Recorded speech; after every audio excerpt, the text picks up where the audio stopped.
বুধবারের পর ফের বৃহস্পতিবার উত্তাল বিধানসভা এবং যেমনটা জানা গিয়েছে এদিন ফের ওয়াকআউট করে বিজেপি বিধায়করা। যেমনটা জানা গিয়েছে মন্ত্রী সিদ্দিকুল্লাহ এবং হুমায়ুন কবিরের মন্তব্যকে নিয়ে শুভেন্দু অধিকারীর বিরুদ্ধে যে মন্তব্য করেছেন সেই মন্তব্যকে নিয়েই আজ আবারও বিধানসভায় যখন প্রশ্ন করা হয় তখনই এই ওয়াকআউট করেন বিজেপি বিধায়করা বলে জানা গিয়েছে এবং গোটা ঘটনাকে কেন্দ্র করে ফের উত্তাল হয়ে ওঠে বিধানসভা। বুধবারের পরও বৃহস্পতিবারও ফের উত্তাল বিধানসভা, ওয়াকআউট বিজেপি বিধায়কদের।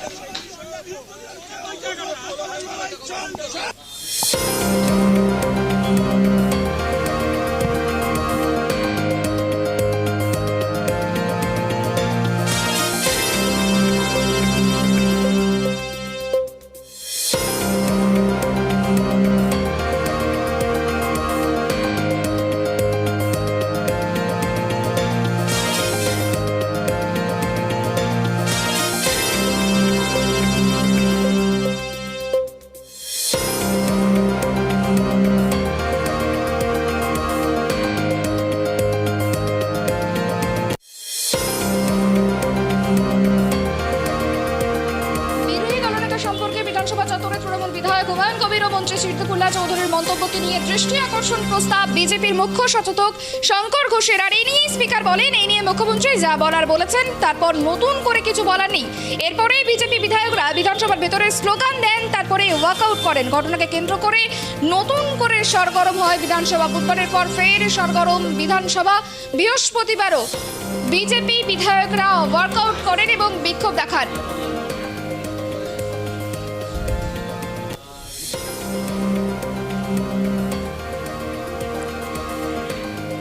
বুধবারের পরও ফের বৃহস্পতিবার বিধানসভা চত্বরে সরগরম পরিস্থিতি। ফের ওয়াকআউট বিজেপি বিধায়কদের। শুভেন্দু অধিকারী সম্পর্কে বিধানসভা চত্বরে তৃণমূল বিধায়ক হুমায়ুন কবির ও মন্ত্রী সিদ্দিকুল্লাহ চৌধুরীর মন্তব্য নিয়ে দৃষ্টি আকর্ষণ প্রস্তাব। এ বিষয় নিয়ে আমরা কথা বলবো। আমাদের সঙ্গে টেলিফোন লাইনে রয়েছে বিজেপি নেতা রাহুল সিনহা। রাহুল বাবু, আপনাকে অনেক স্বাগত ট্রাইব টি বাংলাতে। আজ আবারও বিধানসভা চত্বরে ওয়াকআউট করে বিজেপি বিধায়করা, কি বলবেন এই বিষয়ে?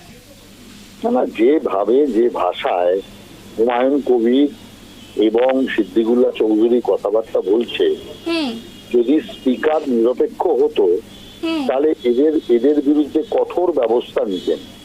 কিন্তু স্পিকার যেভাবে একপেশে কাজ করে যাচ্ছেন, অন্যায় তাকে চোখে দেখতে পাচ্ছেন না, এইরকম একটা বিধানসভায় স্বাভাবিকভাবে প্রতিবাদের হাতিয়ার একমাত্র ওয়াকআউট করা, আর সেটা বিজেপি কার্যকর্তারা, বিজেপি এমএলএরা করতে বাধ্য হচ্ছে।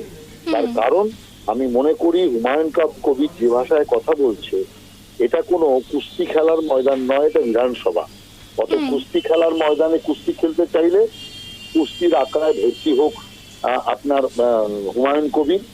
যে জাতীয় ভাষা উনি বলছেন তার সংসদীয় গণতন্ত্রে একদম অচল, এবং এই কারণে সিদ্দিকুল্লাহ চৌধুরী এবং হুমায়ুন কবিরকে গ্রেফতার করা উচিত, ওদের বিরুদ্ধে কঠোর ব্যবস্থা নেওয়া উচিত।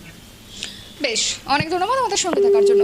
আমরা কথা বলছিলাম বিজেপি নেতা রাহুল সিনহার সঙ্গে। তিনি বলছেন যে সিদ্দিকুল্লাহ চৌধুরী এবং হুমায়ুন কবির যে মন্তব্য করেছেন সেই মন্তব্যের পরিপ্রেক্ষিতে তাদের বিরুদ্ধে কড়া ব্যবস্থা নেওয়া উচিত। এবং তিনি আরও একটি অভিযোগ করলেন যে বিধানসভার অধ্যক্ষ তিনি নাকি নিরপেক্ষ নন। তিনি যদি নিরপেক্ষ হতেন তাহলে এই যে মন্তব্য করেছেন হুমায়ুন কবির এবং সিদ্দিকুল্লাহ চৌধুরী তাদের বিরুদ্ধে সেক্ষেত্রে কড়া ব্যবস্থা নেওয়া হতো।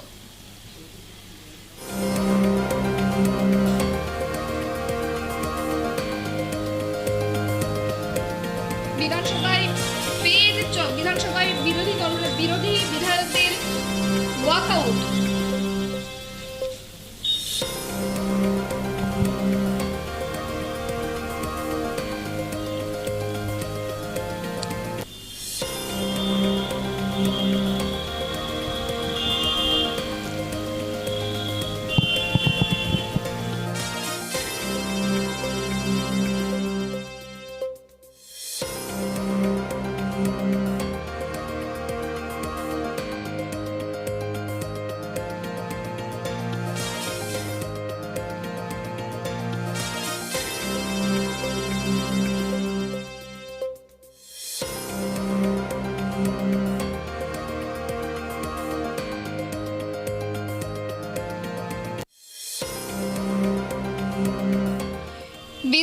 তালিকা সম্পর্কে বিধানসভা চত্বরে তৃণমূল বিধায়ক হুমায়ুন কবির ও মন্ত্রী সিদ্দিকুল্লাহ চৌধুরীর মন্তব্য নিয়ে দৃষ্টি আকর্ষণ করেন আজ আবারও শঙ্কর ঘোষ। বিধায়ক শঙ্কর ঘোষ, বিজেপি বিধায়ক শঙ্কর ঘোষ তিনি দৃষ্টি আকর্ষণ করেন এবং এই ঘটনায় যেমনটা জানা গিয়েছে বিধানসভার অধ্যক্ষ তিনি জানান যে মুখ্যমন্ত্রী মমতা বন্দ্যোপাধ্যায় তিনি যা বলার বলে দিয়েছেন, নতুন করে এই বিষয় নিয়ে কিছু বলার নেই।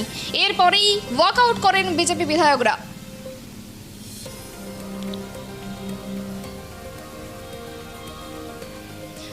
আমরা এই বিষয় নিয়ে কথা বলবো, আমাদের সঙ্গে টেলিফোন লাইনে রয়েছেন তৃণমূল নেতা অরিন্দম ঘোষ। অরিন্দমবাবু, আপনাকে অনেক স্বাগত ট্রাইবটি বাংলাতে। আজ আবারও বিধানসভায় ওয়াকআউট করেন বিজেপি বিধায়করা, কি বলবেন এই বিষয়ে? দেখুন, আমি কালকেও আপনাদেরকে একই কথা বলেছিলাম, আজকেও আমি একই কথাই বলছি। বিজেপি কোনোভাবেই সুষ্ঠুভাবে বিধানসভা চালাতে আগ্রহী নাই। আমাদের মাননীয় মুখ্যমন্ত্রী মমতা বন্দ্যোপাধ্যায় যে উন্নয়নের ডালি নিয়ে বিধানসভায় পৌঁছাচ্ছে, বিভিন্ন উন্নয়নমূলক কাজ, বিভিন্ন বিল পাস করানোর জন্য উদ্যোগী হয়েছে।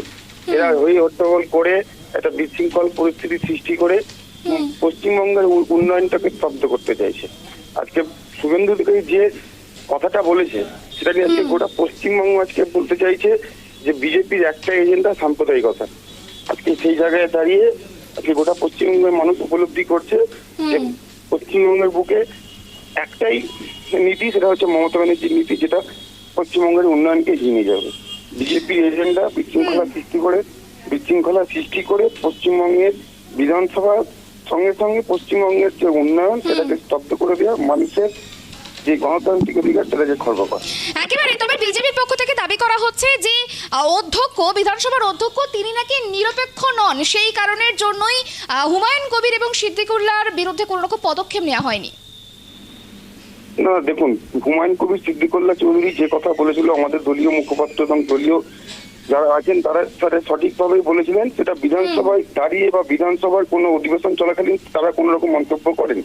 আজকে বিধানসভার বিরোধী দলনেতা হয়ে বিধানসভার বাইরে, গেটের বাইরে দাঁড়িয়ে একটা সম্প্রদায়ের এমএলএদেরকে রাস্তায় ছুড়ে ফেলে দেবে, এই মন্তব্য করা আর ওই মন্তব্যের মধ্যে অনেক পার্থক্য আছে, যেটা আজকে বাংলা মানুষ উপলব্ধি করতে পেরেছে। এবং প্রত্যেকটা রাজনৈতিক দলের নেতারা একটা কথাই বলেছে যে বিজেপি আর যাই হোক, বিজেপির কে পশ্চিমবঙ্গের মানুষ প্রত্যাখ্যান করেছে বিগত দিনে, আগামী দিনেও প্রত্যাখ্যান করতে চলেছে।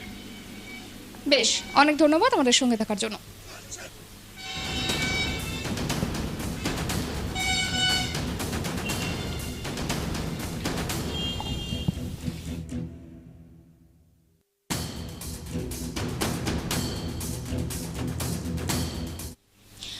বিজেপি বিধায়কদের ওয়াকআউট নিয়ে বিজেপি বিধায়ক শঙ্কর ঘোষ ঠিক কি প্রতিক্রিয়া দিয়েছেন শুনবো।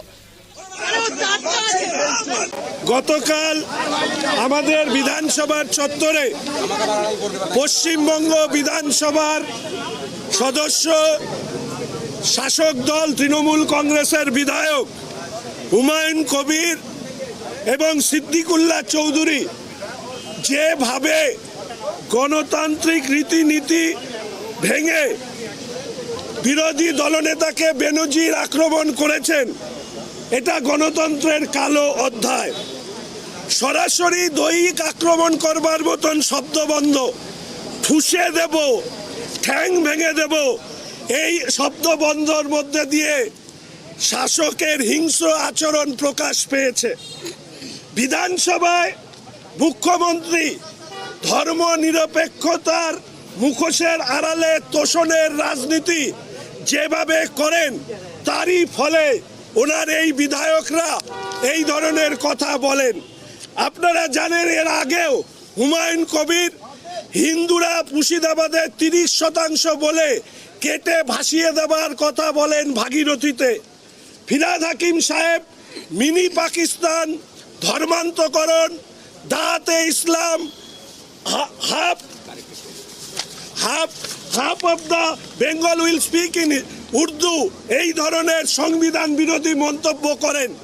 সিদ্দিকুল্লাহ চৌধুরী বলেন জন্মহার এমন ভাবে বাড়াতে হবে যাতে জনসংখ্যায় আমরা ছাপিয়ে যেতে পারি। একটিরও প্রতিবাদ করেননি মাননীয় মুখ্যমন্ত্রী।